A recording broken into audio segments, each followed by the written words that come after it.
I want to start by thanking the Board of Postgraduate Studies for giving me this opportunity to speak to our postgraduate students. The theme for today is Shaping the Future of Postgraduate Students Research at the University of Embu, and the topic for today is Innovation in Postgraduate Research Studies. My name is Mark Otieno.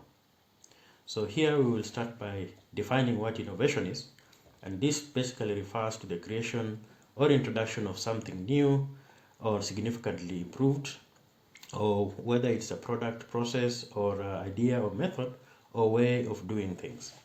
So it involves the development and application of novel solutions to address existing problems, meet needs, or seize opportunities in a more efficient, more effective, or more innovative manner. And here innovation can encompass groundbreaking innovations and incremental improvements or even reimaging of existing concepts in a way that brings about positive change and adds value to society, businesses, industries, or various fields of endeavor. So we'll look at some examples of innovations, and one of those that is known by very many people is the M-Pesa, and this basically transformed the banking industry for the unbanked using mobile phones, revolutionizing financial transactions in Kenya and expanding across Africa. The other one is the solar kiosk, which delivers renewable energy solutions through solar-powered kiosks in off-grid regions, providing charging stations, lights, and essential products, thereby meeting energy needs in rural communities sustainably. There is also M-Pedigree, which introduced a mobile phone-based system enabling consumers to authenticate pharmaceutical products effectively, combating counterfeit drugs and ensuring the safety of medications within circulation. There's also the Farm Drive, which uses data analytics and mobile tech to empower smallholder farmers by granting access to credit, facilitating loans and market access, thereby enhancing agricultural practices and boosting yields. There's also the water project in Ethiopia, which is created to condense atmospheric water, then offering clean drinking water in regions with limited access to sufficient water sources. There's also the African-born 3D printing, which utilizes 3D printing technology to ease the infrastructure by offering cost-effective solutions in printing spare parts for machinery and motor vehicles. Now in Kenya, I will talk about 5 top recent innovations. One of those is the hyacinth converted to plastic by Joseph Nguthiru, an Egerton University graduate who innovated the HyPack, which is aimed at converting water hyacinth into biodegradable plastics. And this can be used by society. There's also one which captured the attention of the nation, and this is the Unga from Grass by a set of students from Kabarak University who came up with a way of converting cellulose found in grass to edible starch, which can be helped to alleviate the issue of shortage of maize in the country. So this is really innovation at work here. There's also Mukuru cooking stove by Charlotte Magai, who was recognized for her innovation of this stove that aims at reducing air pollution through gases emitted from conventional sources of energy used in cooking. And here, these stoves are made from locally assembled recycled materials, especially metals. So it's an affordable way of dealing with these metal wastes. There's also the smart fingerprint ballot box by 2 students from the Chala Secondary School who realized that there's an issue with stray ballot boxes and devised this particular ballot box to sort that issue out. There's also the device for detecting thieves by a student from the Rift Valley Institute of Science and Technology that will really be triggered by motion by intruders in a home, and then that will set off an alarm. So other innovations that I'll touch on is the Ushahidi, which is a platform for crowdsourcing crisis information. For example, there's an earthquake or terror alert or terror attack in a particular country. How does the population get to know about this? There's also the BRCK, which is a mobile device that will produce or will give a Wi-Fi and is self-powered, so it does not require any external inputs of power sources. There's also the iCow, which is an agricultural platform that provides farmers with agricultural information.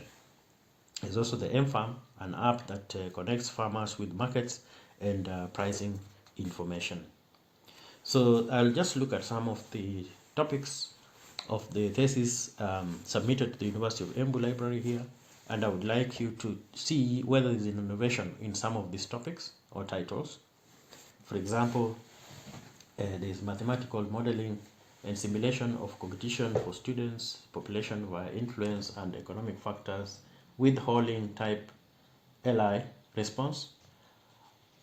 And then there's also another one here, the food web structure of nematode communities associated with rice in Mwea, Kenya. So it's a food web structure. I want you just to think about innovation or innovative ideas that can come out of these particular topics.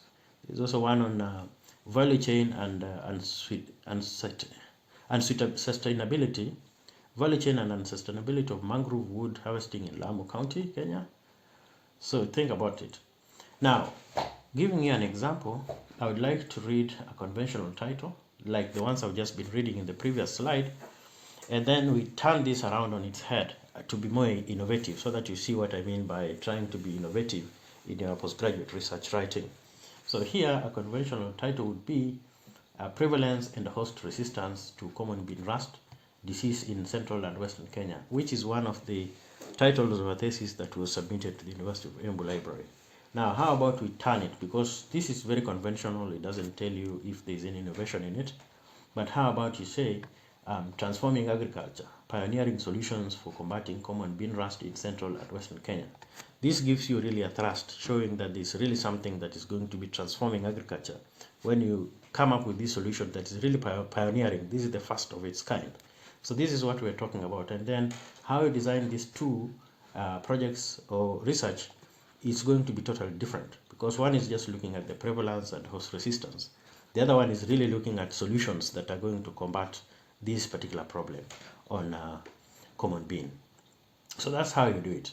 There's also an example here on the innovation within that particular topic I've talked about, and you can call it integrated pest management or IPM framework using an AI-driven predictive analytics and biocontrol agents for common bean rust.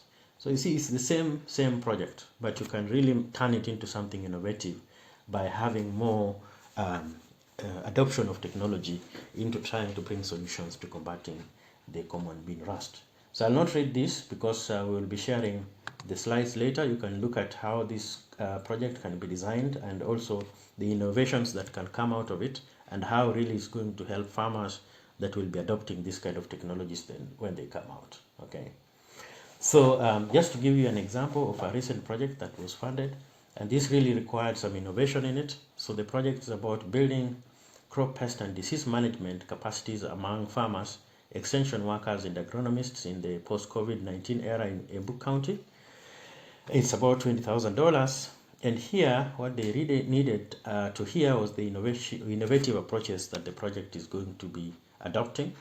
And one of those was about implementing pest and disease management plans. Then this is the explanation for it. So this really have a framework for monitoring the implementation of these plans and gather feedback that will help improve the management of pests and diseases.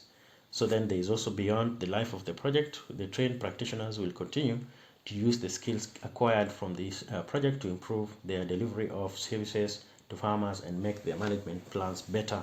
The other one is using or adopting something called on-farm clinics and connect farmers with experts in the plant health through Kabi's plant-wise knowledge base. This is an innovative aspect of this program, which is the provision of on-spot or on-the-spot diagnosis and advice to farmers who bring samples to the clinics. So this really shows the innovation in this particular project. Innovation is not only in IT or in physics or chemistry, but also in agriculture and any other fields that you can think about. Just be creative is the word that I can advise you to have. Okay, so then what is really an innovative research? So here, and as postgraduate students, you really need to think about this. that innovative research involves the exploration and development of new ideas, methodologies, or even approaches to push the boundaries and existing knowledge. This is very important. And of course, it goes beyond the traditional methods and aims to create novel solutions or insights to address complex problems or open up new avenues of exploration with a specific field or across disciplines. So the key aspects of innovative research here include novelty. That is very important. And this involves introducing new concepts, theories, technologies, or methodologies that haven't been explored or applied before. The other one is creativity, which often requires creative thinking, the ability to connect seemingly unrelated ideas, and the courage to explore unconventional paths. The other one is impact, so which can be solving pressing issues, advancing knowledge, creating new applications, or influencing practices within an industry or academic field. The other one is interdisciplinary approaches, which involves combining insights and methods from different disciplines to tackle complex problems from multiple angles. And then also there is adaptability, which is about research being adaptable and open to evolution.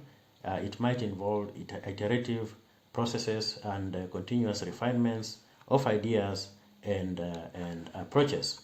There is also ethical considerations, which is the responsibility and ethics of the conduct that we have that are integral to innovative research, ensuring that the advancements made contribute positively to society without causing harm. So what is the importance of innovation in postgraduate research?